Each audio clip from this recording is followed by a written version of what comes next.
For a generation of kids, he was the ultimate superhero, the coolest dude around, and a hit with the ladies. The series following his exploits was a huge success. It spawned a popular spin-off and has produced some of the coolest toys from the mid-70s. And if you ever hear this sound effect, you'll most likely think of the $6 Million Man.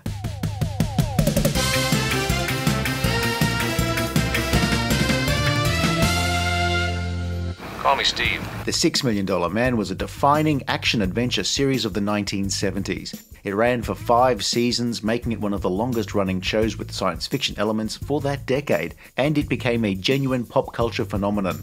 For decades, Steve Austin meant the Bionic Man, rather than some stone-cold wrestler. Don't give me that skeptical scientist look. Neither of us was aware that your lab assistant was a robot until I discovered the real Linda at Franklin's complex. Martin Caidin's novel Cyborg was first published in 1972, and the rights for a television adaptation were quickly snapped up as the basis for a 90-minute telemovie with the working title Dude Chews on a Match to Look Cool, but then was changed to The $6 Million Man. Out there, just before the sun comes up. It's just like being up there on the moon again. Astronaut Colonel Steve Austin, famous for walking on the moon and now a test pilot, was horribly injured in a plane crash and is rebuilt using bionic parts. A procedure that cost how much? $6 million with deductible. Jesus, that's US healthcare for you. Just keep him alive. Richard Irving produced and directed this first movie based on a screenplay by Howard Rodman with a script polish by Stephen Bochco, the future creator of series like Hill Street Blues, NYPD Blue, and of course, Cop Rock. ABC would broadcast the TV movie in March of 1973. There's nothing else like it in the whole world. The first telemovie was not an action-packed affair, but instead spent a good proportion of its runtime dealing with the aftermath of Steve Austin's accident. The surgery, the behind-the-scenes wrangling over the cost, and the motivations of the government agency footing the bill. Certain jobs where the use of ships, planes, multiplicity of personnel would be inappropriate. Steve's personal physician, Dr. Rudy Wells, is responsible for putting Steve back together again after his boo-boo. With 2 nuclear-powered bionic legs, a bionic right arm, and a bionic eye complete with the zoom lens and infrared abilities. Wells would eventually be played by 3 different actors over the years, but in the pilot it's veteran actor Martin Balsam, sparring with Darren McGavin as Spencer. We estimate the cost to be roughly $6 million. Oliver Spencer is a dry and detached spy master who's been waiting for the raw material for his Bionics project, like somebody dropping you off at the airport but asking if they can have your stuff if you crash. Are you going to ask for volunteers? No. Accidents happen all the time. We'll just start with scrap. Spencer wants a single super spy to handle his dirtiest missions. We're not talking about laundry duties or mucking out the pigs, though I'm sure Steve Austin would be happy to do those sorts of jobs. He's just that sort of guy. Lee Majors was Steve Austin. In the original movie, he's mainly a man in a hospital bed being mopey about losing 2 legs, an arm and an eye, and not really being all that happy about being turned into a cyborg. But now what is the price tag? He's upset at being described as a freak, a monster, Frankenstein, Humpty Dumpty, a kit-bashed special, Lego Technics man, cyborg Mr. Potato Head, etc. Look, I guess the nurses in this hospital weren't the most sensitive.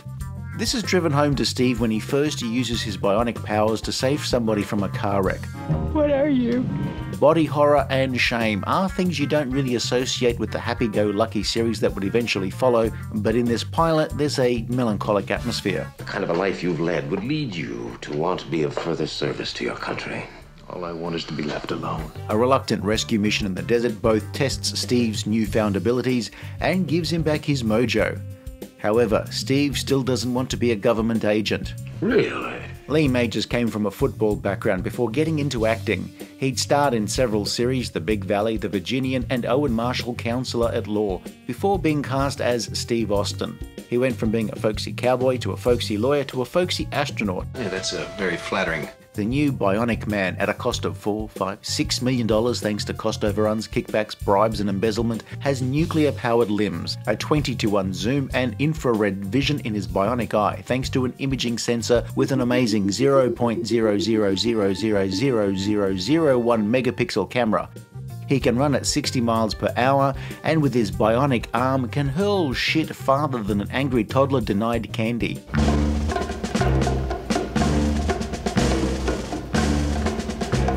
The effect of Steve using his arms and legs was usually shown in slow motion, accompanied, eventually, by a unique sound effect.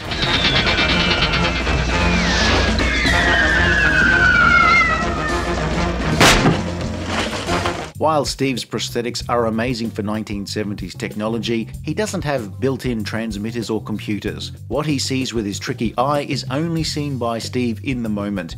It's advanced, but not that advanced. Don't you have to oil it or anything? When the show was made, computers were bulky things the size of a wardrobe with data stored on tape reels, and according to Gilligan's Island, built from coconuts and palm fronds.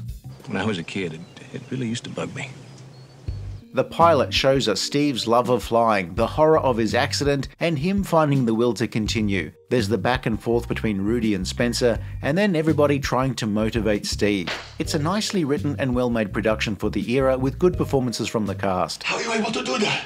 Vitamins. That television movie was very successful, and 2 TV movies followed, this time produced by Glenn A. Larson, who was instructed by the network to make Steve Austin into a super spy. It was at this time that Richard Anderson debuted as Austin's boss, Oscar Goldman. That's the way we operate, Steve. That's not the way I operate. Steve, you're special, but you're not that special. We can't break the rules for one man. Then you get yourself another. Initially, the relationship between the two was slightly prickly, but by the time the weekly series came along, they were the best of buds. Sometimes it helps to talk about it, pal. Goldman often called Austin pal, not in a confrontational Liverpudlian sort of way, but out of affection. Highly unlikely, pal. Oscar and Steve would hang out a lot, go on double dates together, and even vacations, like the time Steve went dune buggying and Oscar dug a hole in the desert. What really interests me is watching Oscar Goldman dig holes in the ground. Oscar spends a lot of time in episodes vacillating between hard-nosed bureaucrats sending Steve on a suicide mission and standing around a radio set waiting for news on Steve. The computer says one man might be able to get through. Richard Anderson had been floating around Hollywood for a while as one of those actors who will pop up in everything or anything. Steve, don't be a fool. You don't know anything about hunting cougars. After this series, he would forever be known as Oscar Goldman. Is that the $6 Million Man's boss? It's Oscar Goldman.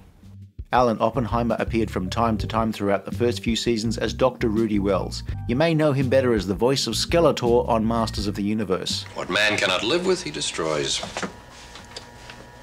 I'll kill you, Rudy.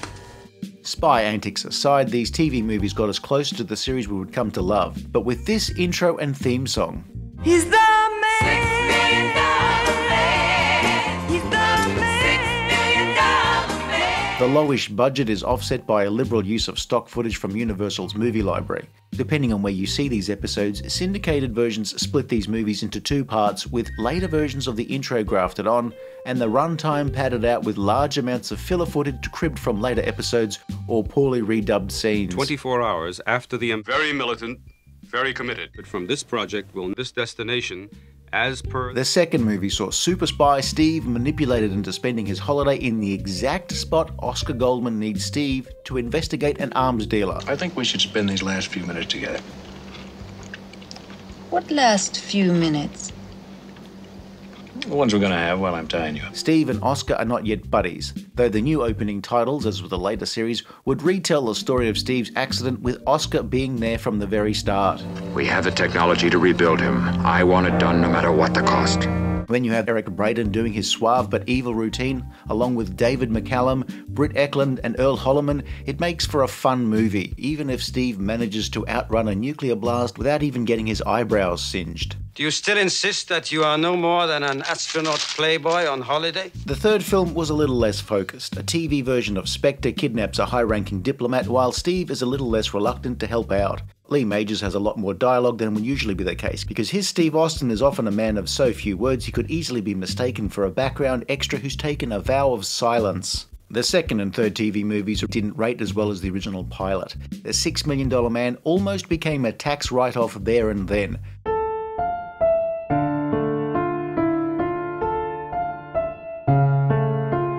But broadcast network ABC ordered a 13-episode season to screen from early 1974. The weekly series was now produced by later Star Trek film producer Harve Bennett, and now featured a lot of the series' familiar elements. Steve Austin, astronaut, a man barely alive. The theme music by Oliver Nelson, and of course the iconic credit sequence. Gentlemen, we can rebuild him.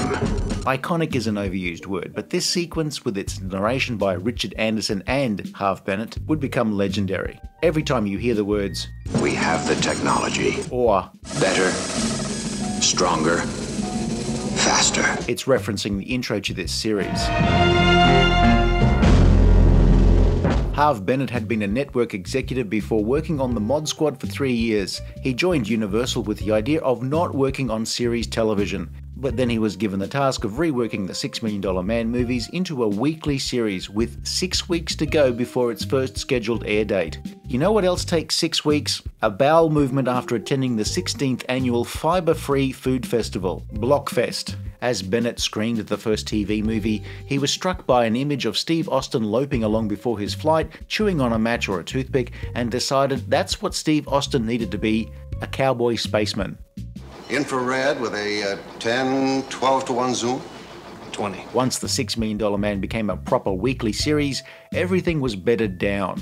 Lee Majors was allowed to play the role closer to his ideal self, a modest, charming man, a little folksy, polite, only occasionally snappy with people. He also very rarely smiles, just flashing a folksy smirk much of the time. There's something different about you. What is it? That's my accent. Steve has a way of explaining his abilities to gobsmacked onlookers without dwelling on it. Nobody could survive that. Steve, who had been an Air Force colonel in the original novel, was a civilian astronaut in the pilot, but would again become an Air Force colonel in the series. The crash footage used in the original titles is stock footage from a real crash in 1967, where the pilot was heavily injured but ultimately survived. The series would show the crash at the start of every episode, and in one show, Steve would have to relive the experience after the craft was rebuilt to try and discover the cause of the crash. The HL-10, we rebuilt it from scratch. Modern technology can do wonders today. Crashing government planes is a pain in the ass, since there's all that paperwork. I mean, look, technically, after all, it is a loner. You've got to break through and stop Quail. In the series, Steve Austin was no longer a super spy. He was more of a troubleshooter working for Oscar Goldman at the O.S.I. And while that occasionally meant missions to space, Cold War spy antics or other missions for Oscar, the show quickly settled into a format that many of these shows loved: the extraordinary person who wanders into people's lives to help out, usually in a way that involved some 70s zeitgeist thing woven into the story. So dune buggies, RVs, roller derby, America's bicentennial, that sort of thing. What do I do, call on the Marines? No, give me a little time to get established as a lumberjack, see what's going on. Always with the idea that some espionage MacGuffin was involved, just so we could have Steve Austin, rolling logs down a river as a lumberjack. Steve Austin had famously walked on the moon before his near-fatal crash. During the series proper, Steve travels into space more times than Cheech and Chong combined. I know that.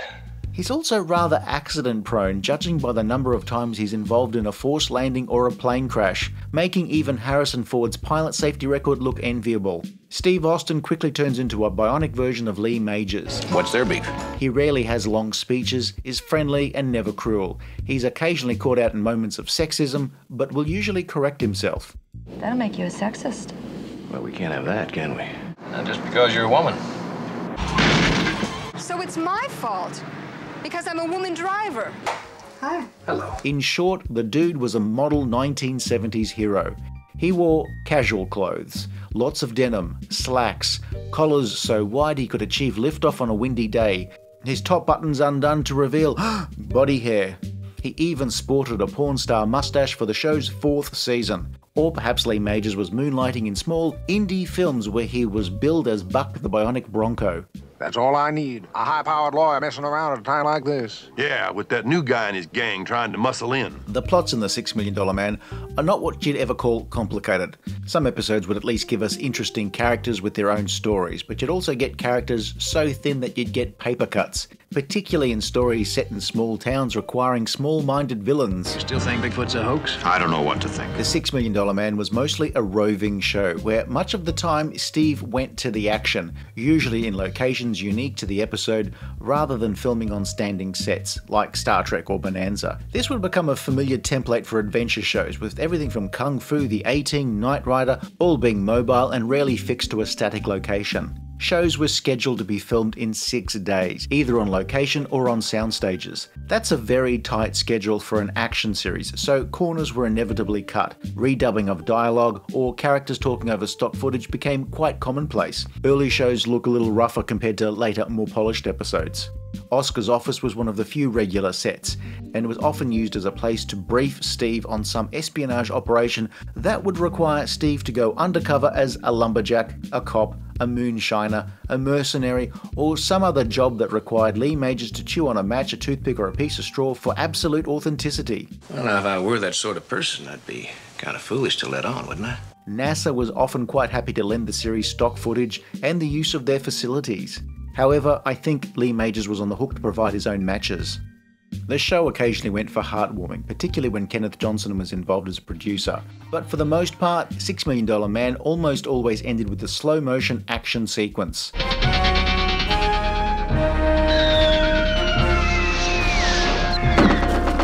Slow motion was great since it helped make the series fit their required length more easily. Lee Majors is great in the slow-mo action scenes. It's not always him, and sometimes it's painfully obvious that it's not him, but when it is, he sells the shit out of it. The slow motion scenes here and shows like Kung Fu inspired a generation of kids to have their own slow motion battles in playgrounds, all the while making the distinctive bionic sound effect.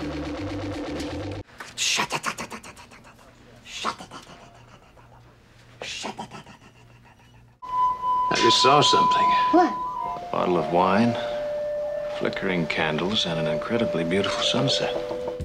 Steve's a 70s ladies' man and often ends an episode by walking off with the guest star. He's not particularly flirty, but the man knows his effect on women, and of course the star almost always ends up with the girl. If an attractive woman is in the episode aged between 20 and 40, she's likely to be single and will almost always walk off with Steve at the end. And they're pretty much never heard from again. It's probably down to Steve's deodorant of choice, Moist Triangle, which has a half-life of 3 days before it decays, producing an odour equivalent to rotting durian mixed in with canned smoked fish. Actually, that would explain an awful lot. Look, you seem like a very nice lady.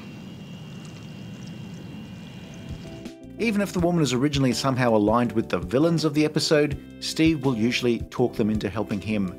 Do you really think I'll have to go to jail? Where he'll get in a date before they're carted off by the cops. Tell me something, Colonel. What makes a woman attractive in your world? A woman needs, intelligence, a sense of humor. Physical attributes? Well, every little bit helps. If Steve Austin was a video game character, he'd be called Crash Randicoot. Well, not a bad-looking fellow. Only occasionally would there be a deeper connection with another character, but the one that mattered the most was professional tennis player Jaime Sommers.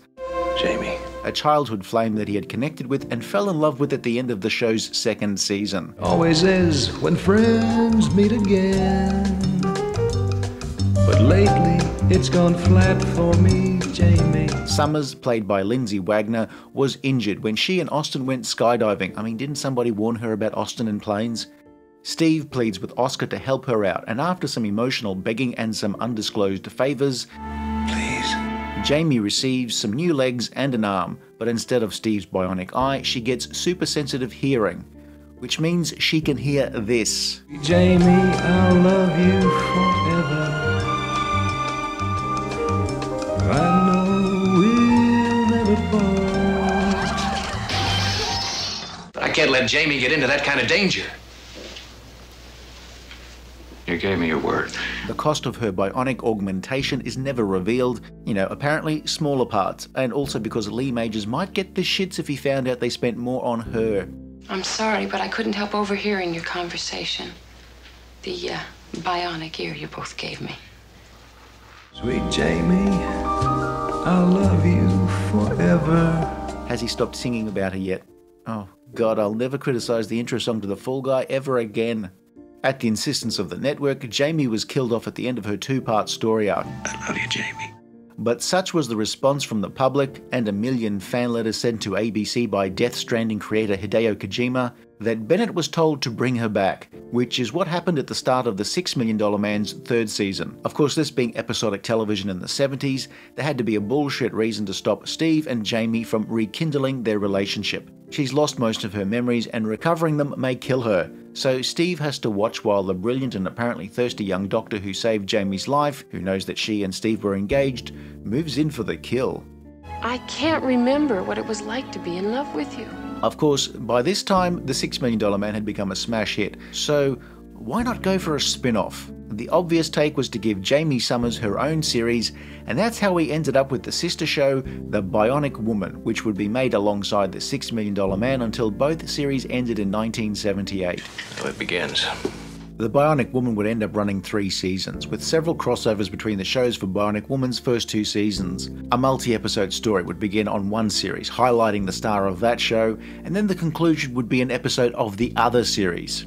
Crossovers between series would continue until Bionic Woman moved to NBC for what ended up being its final season. Richard Anderson and Martin Brooks, who was now playing Rudy Wells, appeared as their characters on both shows, where their wigs became even more obvious. Jamie, get back in bed. I feel fine. No, you let me be the judge of that. All your tests aren't in yet. The Bionic Woman setup was that Jaime Sommers moved back to O.I. and lived in a carriage house next to Steve Austin's parents, who were now established as her legal guardians since she was 16, which would make Steve and Jamie more or less brother. Anyway, how modern.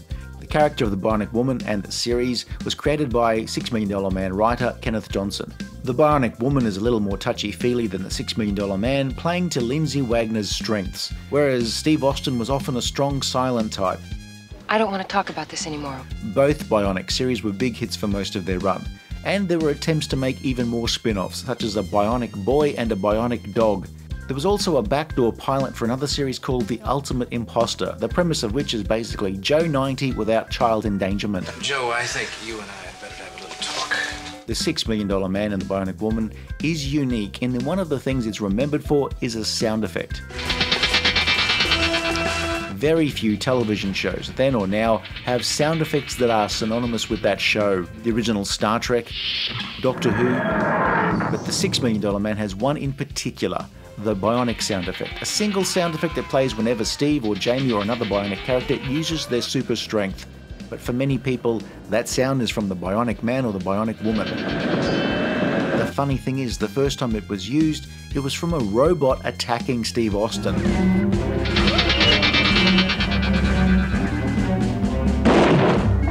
It was occasionally used to denote Steve's bionic powers late in the show's first season, and then more regularly from the second year. From the third season, the sound editors forgot their restraint and just used it all of the time, over and over, like when you teach your pet to ring a bell to get a treat and then you instantly regret it. In most episodes, Steve Austin was better, stronger, faster. Give it a rest!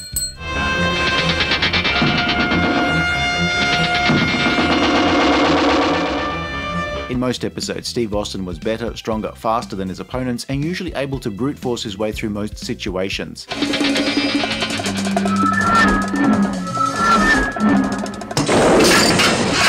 He'd often hold back on revealing his bionics wherever it was possible. His bionics were a closely guarded, confidential secret.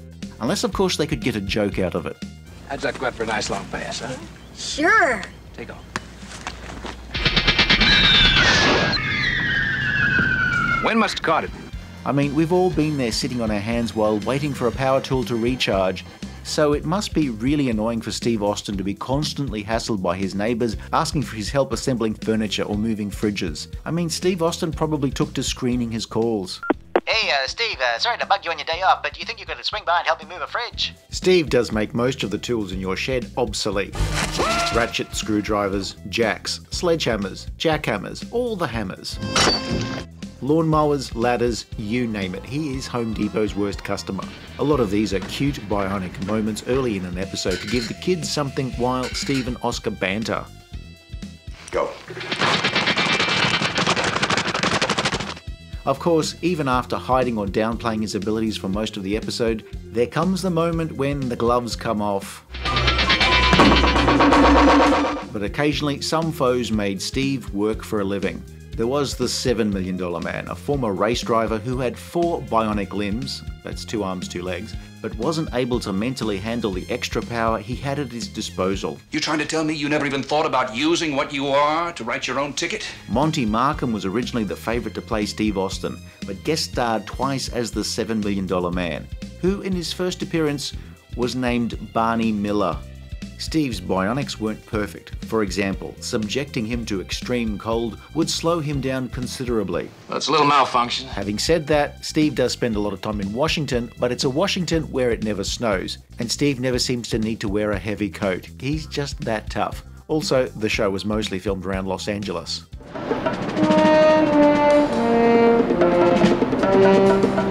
Robots were a popular way to level the playing field. Back in season 1 we had a scientist, Dr. Dolans, who created a robot duplicate of one of Steve's friends played by John Saxon in the episode Day of the Robot, which gave us for the first but not last time the popular shot of a face falling off to reveal our robot underneath. When did you first suspect he was a robot? Well, he squeaked when he walked. Dolans returned later to unleash a robot duplicate of Oscar Goldman. It's me, Steve! Which of course Steve fights and eventually defeats. How did you know which one of us was me? Robots don't sweat when they're nervous. In later years, the $6 Million Man, along with the Bionic Woman crossovers, found 3 very popular opponents that they could add to certain episodes to make major viewing events. My people named him Sasquatch. You call him Bigfoot. It gets a little complicated. Bigfoot was a part bionic, part organic being created by some aliens hiding out in the woods, led initially by Stephanie Powers. Steve and Bigfoot had a massive fight, but in the end became friends. Bigfoot at first was played by Andre the Giant and later Ted Cassidy, and the character was a huge success. So it was brought back several times to face off against or fight alongside Steve Austin. These shows pulled in big ratings, so why not go back to the well again and again? Which is exactly what the show did. I don't want to hurt you. I'd like to think the feeling's mutual. People also know that Fembots, but they appeared more on the Bionic Woman series and in only one episode of The $6 Million Man, the middle episode of a 3-part crossover story called Kill Oscar. Spoilers, they don't.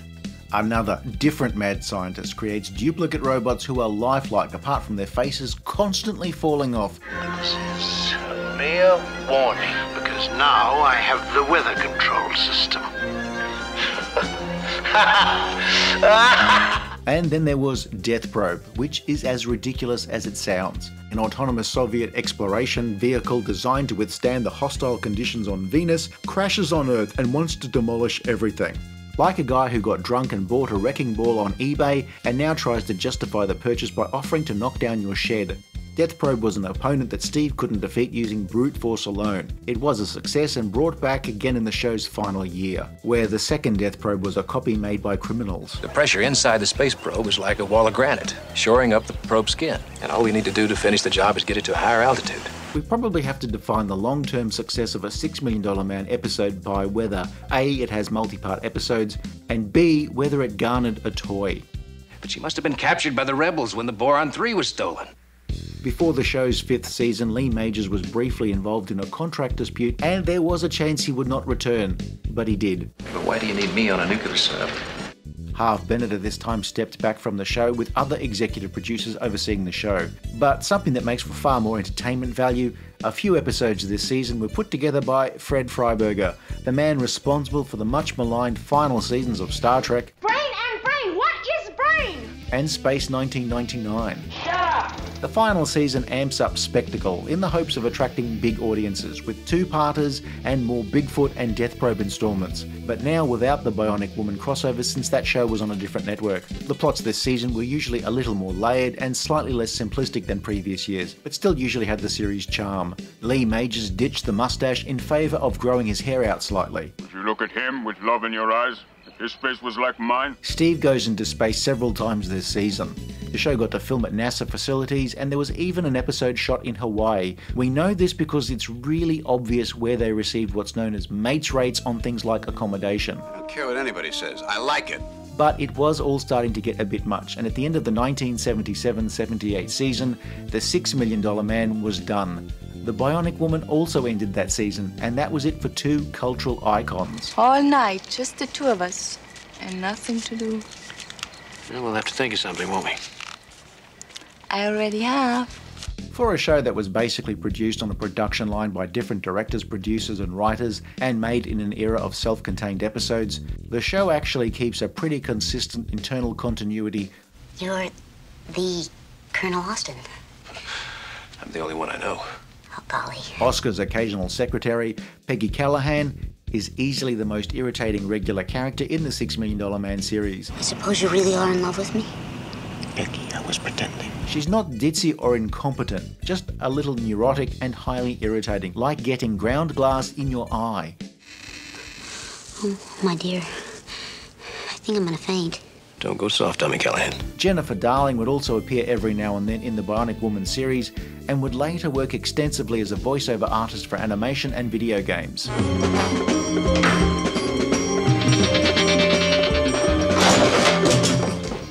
As this is an expanded version of an earlier review, we can talk about common subjects brought up in the comments. Why didn't Steve's spine fold up like a deck chair whenever he used his bionic strength? Well, it might be a really good quality deck chair, or it's a 70s TV series that also treats as real Bigfoot, aliens, and John Saxon. What I want to know is, how did you get that engine out of there? I had an accident about a year ago, and when they put me back together, they didn't have all my original parts. Another common thought. Why didn't they just speed up the film when Steve ran fast? Well, they did a bit in the first TV movies, but it is hard to get it looking right without it coming across like this. Normal film is photographed and projected at 24 frames per second. To shoot something sped up, you photograph at a slower frame rate so that when you play it back at 24 frames, the action appears fast. Likewise, to make something appear slow motion when played back at the usual speed, you film at a faster frame rate. The result? Slow motion. It's a little more complicated since you needed more light and you of course have to match the footage either side of the slow motion, but once you add a sound effect and then of course abuse it mercilessly, the effect is somewhat complete. When the reunion movies were made in the 80s, effects technology made it possible for a different effect. But that's harder to mimic when you're 8 unless you first give everybody watching you a bottle of vodka. That's good. One area where continuity was wonkier than a U-shaped turnip was the name of the organisation that Steve worked for. In the original book and the television movie, it's the Office of Strategic Operations, but would be changed to O.S.I for the series. Most of the time that stood for Office of Scientific Intelligence. But it seems like the program makers couldn't quite get things straight in their head, so we also have at various times the Office of Scientific Investigation and Office of Scientific Information.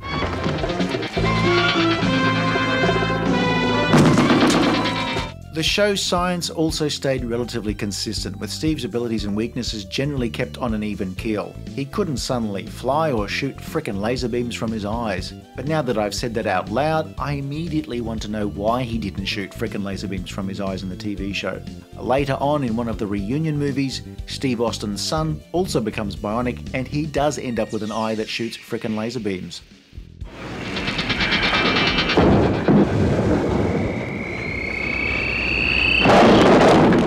Executive producer Harve Bennett would continue with more science fiction series before eventually taking over the running of the Star Trek features. At one point he sued Universal for his contractual profit participation after the studio had claimed the series that ran for 5 years, sparked a popular spin-off and spawned a wave of successful merchandise hadn't made a dime in profit. You know what else hasn't made a dime in profit? Uncle Reg's tropical resort in Iceland. It's a long story, Oscar. Writer-producer Kenneth Johnson moved over to run the Bionic Woman series before later bringing to television both The Incredible Hulk and V. Don't make me angry. You wouldn't like me when I'm angry. Johnson's Hulk series would reuse the plaster cast for Bigfoot as the plaster cast for one of the Hulk's footprints. Writer James Parriott would later create shows like Voyagers and Forever Night. Lee Majors later fronted another series, the goofy stuntman turned bounty hunter drama The Fall Guy, and Lindsay Wagner appeared in dozens of TV movies and miniseries before Majors and Wagner were brought together again in 3 reunion television movies broadcast between 1987 and 1994. Although they're saddled with some cheesy soap opera style dialogue, it was great to see Lee Majors and Lindsay Wagner together again on screen. And also, finally, somebody made a joke about a bionic penis. I wonder what parts are bionic. Lee Majors has more dialogue and emoting in the first movie than practically the entire 5-season run of The $6 Million Man. Steve Austin and Jaime Sommers would marry in the final movie. And there were more people having accidents and being rebuilt into bionic people in each movie, such as Steve Austin's previously unmentioned estranged son. Because apparently not only does the apple not fall far from the tree, it also gets its legs and arms crushed beyond repair. The Bionic Woman had a short-lived remake in 2007, and there's been a very long in development movie with the cost now at $6 billion, which either isn't bad for 50 years of inflation or is really bad. Again, we'll take a look at some of these other projects in other videos. Well, sometimes infection has a way of setting in, you know?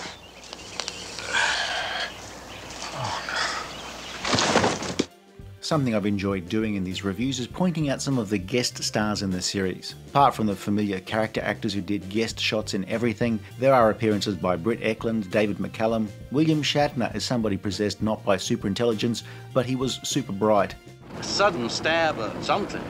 Thought my spacesuit conked out. Sonny Bono in some of the most cornball antics ever committed to film. A young Kim Basinger, Jenny Agutter, Pernell Roberts, Monty Markham, George Foreman, Chuck Connors, Lou Gossett Jr., John Saxon, John Houseman, Robert Loggia, Meg Foster, Eric Estrada, Jack Colvin in several roles, Ray Walston, Dick Sargent, Stephanie Powers, Alex Cord, Suzanne Summers, Robert Donner, Jared Martin, Rick Springfield, Pamela Hensley, Sandy Duncan, Catherine Hellman, Mike Farrell, Flip Wilson, Noah Beery, Andre the Giant, Ted Cassidy, George Takei, Martine Beswick, future Star Trek stars Mark Alamo and John Delancey, as well as some then current NFL stars including Carl Weathers. The author of the book the series was based on, Martin Caidin, even appears in a small role. The TV reunion movies have Bryan Cranston in one, and of course Sandra Bullock becomes Bionic in another.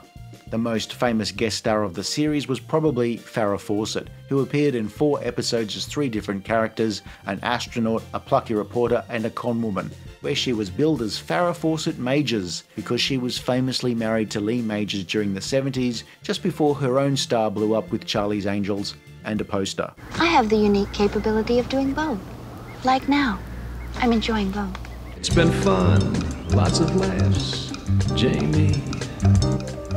It always is when friends meet again.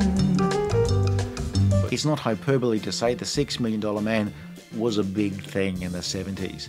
I mean, so were disco and Watergate, but no one's selling dolls of Richard Nixon as he appeared in Saturday Night Fever on eBay. Why would they do that? I'm not sure. But this show was very popular. The $6 Million toy line was very successful. I only had an Oscar Goldman doll as a kid, but after watching the series again, I had a look for a Steve Austin. I tracked down a Steve Austin doll on eBay, and here it is.